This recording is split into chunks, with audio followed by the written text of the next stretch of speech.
Hello दोस्तों, इस video में लूसेंट का तीसरा पेज चालू होने जा रहा है। मैंने इसके 2 पेज पहले वीडियोस में कंप्लीट करवा दिया है। चैनल को सपोर्ट कीजिएगा, वीडियो को लाइक कीजिएगा।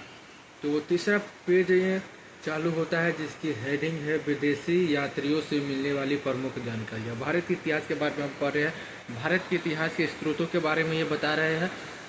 तो उसी कड़ी में आ रहा है विदेशी यात्रियों से मिलने वाली प्रमुख जानकारियाँ भारत के इतिहास के बारे में। तो उसमें पहला है यूनानी रोमन लेखक।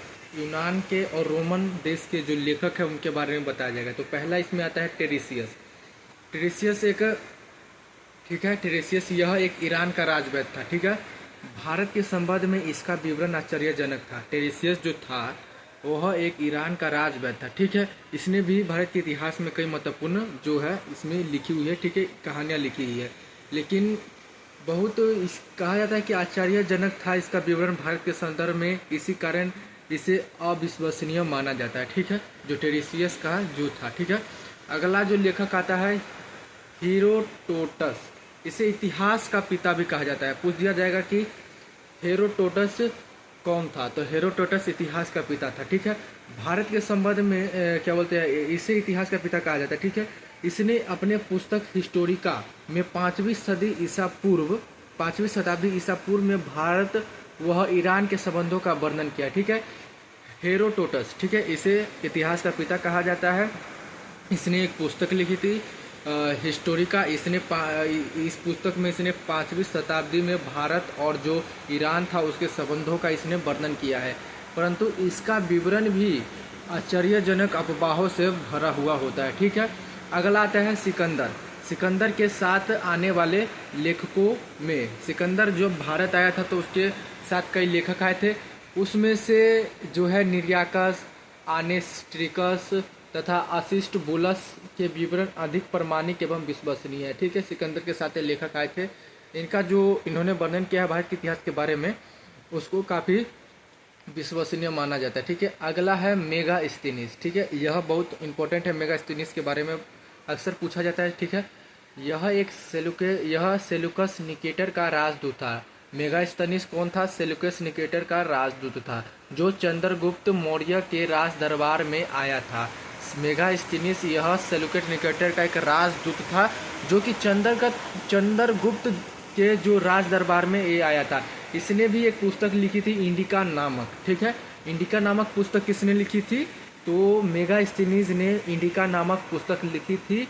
ठीक है, इंडिका पुस्तक में मौर्य युगीन समाज एवं संस्कृति के विषय में इसने लिखा है। ठीक है, अगले लेखक की तरह हम बढ़ते हैं। तो ठीक है, डाइमेकस। ठीक है, यह सीरियसन नरेश अंतियोकस का राजदूत था। ठीक है, अंतियोकस का राजदूत था जो बिंदुसार के राज दरबार में आया था। ठीक है, डाइमेकस किस समय आया था?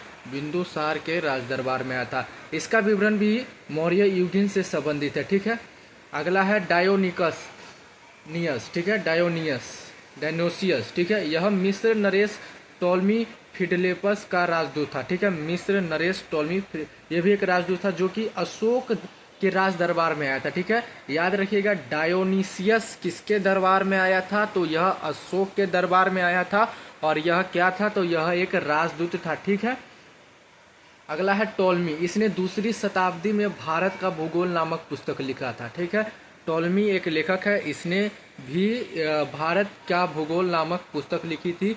और कब लिखी थी? तो 2री शताब्दी में। ठीक है, अगला है प्लिनी। इसने 1म शताब्दी में नेचुरल हिस्ट्री नामक पुस्तक लिखी। प्लिनी एक है, यह एक लेखक है। ठीक है, याद रखिएगा प्लिनी कौन है? तो यह एक लेखक है। ठीक है, और इसने नेचुरल हिस्ट्री नामक पुस्तक लिखी थी। और कब लिखी थी इसने? तो प्लिनी है। ठीक है, इसने पुस्तक लिखी थी। ठीक है, इसमें भारतीय पशु प्लिनी ने लिखी थी नेचुरल हिस्ट्री नामक पुस्तक। इसमें भारतीय पशु, पेड़ पौधों, खनिज पदार्थों आदि के बारे में विवरण दिया गया है। ठीक है, नेचुरल हिस्ट्री रखी थी, भूगोल के बारे में इसमें बताया गया। ठीक है, अगला है पेरिप्लस ऑफ द इंद्रिशियन सी। ठीक है, इस पुस्तक के लेखक के बारे में यह एक पुस्तक है। ठीक है, यह कोई मतलब लेखक नहीं है, यह पुस्तक का नाम है पेरिप्लस ऑफ द इरिथियन सी। इस पुस्तक के लेखक के बारे में जानकारी नहीं है। ठीक है, यह लेखक करीब 80 ईस्वी में हिंद महासागर की यात्रा पर आया था। ठीक है, इसने उस समय के भारत के बंदरगाहों तथा व्यापारिक वस्तुओं के बारे में जानकारी दी थी। तो यह 9 जो है रेजोल्यूशन में दिए हुए हैं। ठीक है, तीसरा पेज आरंभ हुआ है। ठीक है, तीसरा पेज के पहले में दिए गए हैं 9 लेखकों के बारे में।